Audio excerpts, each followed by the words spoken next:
Nestapa Pangeran Arya Mangkunagara.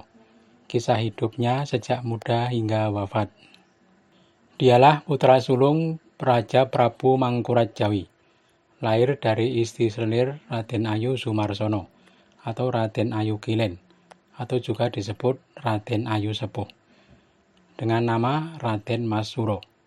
Juga dikenal dengan nama Raden Mas Sandi. Ketika lahir, sang kakek Raja Pakubuwono I masih hidup dan memberi nama Pangeran Riyo. Ketika sudah dewasa, oleh sang ayah diberi nama Pangeran Arya Mangkunagara. Sejak kecil, Raden Mas Suro diambil putra oleh sang paman Pangeran Purbaya dan diberi nama Raden Mas Damar. Pangeran Arya sejak kecil tinggal bersama Pangeran Purbaya, maka sudah seperti putra sendiri. Ketika Pangeran Purbaya ikut memberontak mendampingi Pangeran Balitar, Pangeran Arya juga turut serta menderita dan terlunta-lunta. Berjuang bersama sang paman di Kartosari, kemudian berpindah-pindah di wilayah timur, sampai akhirnya menyerah di Pasuruan. Ketika Pangeran Purbaya dibuang ke Jakarta, Raja Mangkuratjawi meminta agar Pangeran Arya pulang ke Kartosuro. Nama dan kedudukannya kemudian dipulihkan serta diberi tanah garapan seluas 1000 karya. Pangeran Arya sempat diusulkan menjadi kandidat raja ketika sang ayah Prabu Mangkuratjawi wafat. Namun pilihan Patih Cokrojoyo memaksa agar yang naik takhta putra mahkota yang masih berusia remaja. Dengan patuh dan penuh pengabdian, Pangeran Arya berkhidmat kepada raja baru, Pakubuwono II. Pangeran Arya diangkat sebagai penasihat dan diberi tanah 2000 karya. Semula hubungan Pangeran Arya dengan sang raja sangat harmonis. Pangeran Arya sangat sayang kepada sang adik.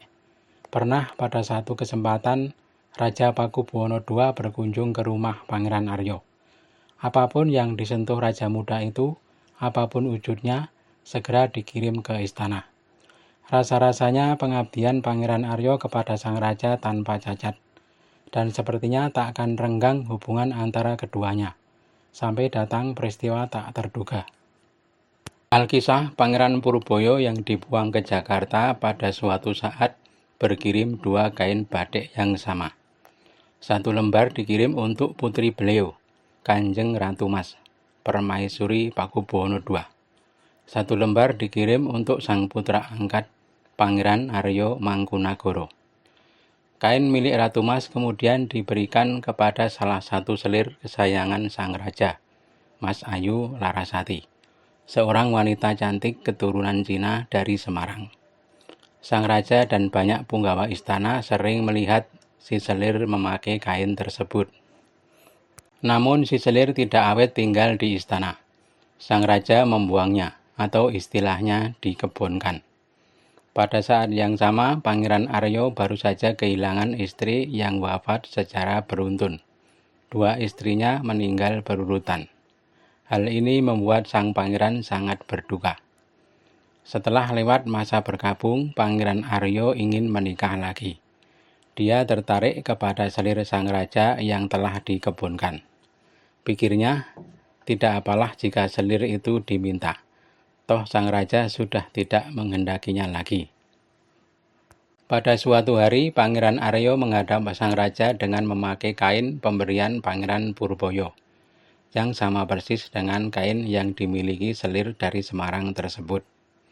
Para punggawa menduga telah terjadi hubungan terlarang antara si selir dengan sang pangeran. Terbukti mereka sudah bertukar kain. Kecurigaan itu pun disampaikan kepada sang raja. Dan ketika benar Pangeran Arya meminta si selir, seketika sang raja marah. Sang raja meyakini antara keduanya telah berbuat serong sejak lama. Patih Danurejo menindaklanjuti kemarahan sang raja secara berlebihan. Bukannya menjernihkan peristiwa itu, Ki Patih malah merencanakan menangkap Pangeran Arya di loji Kumpeni.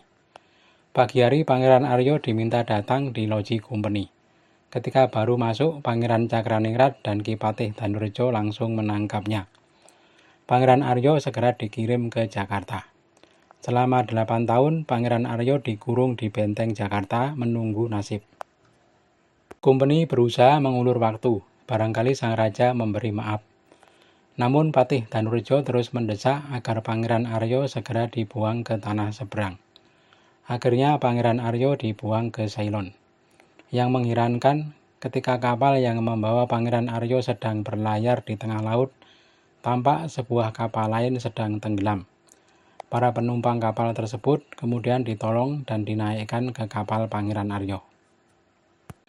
Sesampai di atas, salah satu penumpang kapal itu ternyata Patih Danurejo. Rupanya Ki Patih juga mendapat hukuman buang ke Ceylon akibat kesalahan yang dilakukannya. Di atas geladak kapal, Ki Patih menangis tersedu-sedu meminta maaf kepada Pangeran Aryo. Namun nasi sudah menjadi bubur. Keduanya dengan rela harus menjalani pembuangan. Sampai akhir hayat, Pangeran Aryo Mangkunagara tidak pernah pulang ke tanah air. Selama di pembuangan, Pangeran Aryo ditemani 2 istri selir, 3 kerabat, 1 anak, dan 8 pembantu. Selama masa pembuangan, Pangeran Aryo mempunyai beberapa putra. Para putra tersebut kembali ketika jenazah Pangeran Aryo dipindahkan ke Imogiri atas permintaan Pangeran Aryo Mangkunagara atau Raden Mas Said kepada Gubernur Baron von Hohenlohe. Selanjutnya, para putra Pangeran Aryo hidup di bawah naungan Kumpeni di Jakarta. Mereka baru kembali ke Surakarta setelah peristiwa Palian Nagari. Demikian kisah hidup berliku yang harus dilalui Pangeran Aryo Mangkunagara. Hidupnya yang penuh nestapa ditebus oleh salah seorang putra beliau, Raden Mas Said, yang kelak menjadi penguasa Puro Mangkunagaran hingga kini. Dan Raden Mas Said juga memakai nama sang ayah, Pangeran Adipati Aryo Mangkunagara. Ikuti terus kisah-kisah penuh hikmah di BK Almari Channel.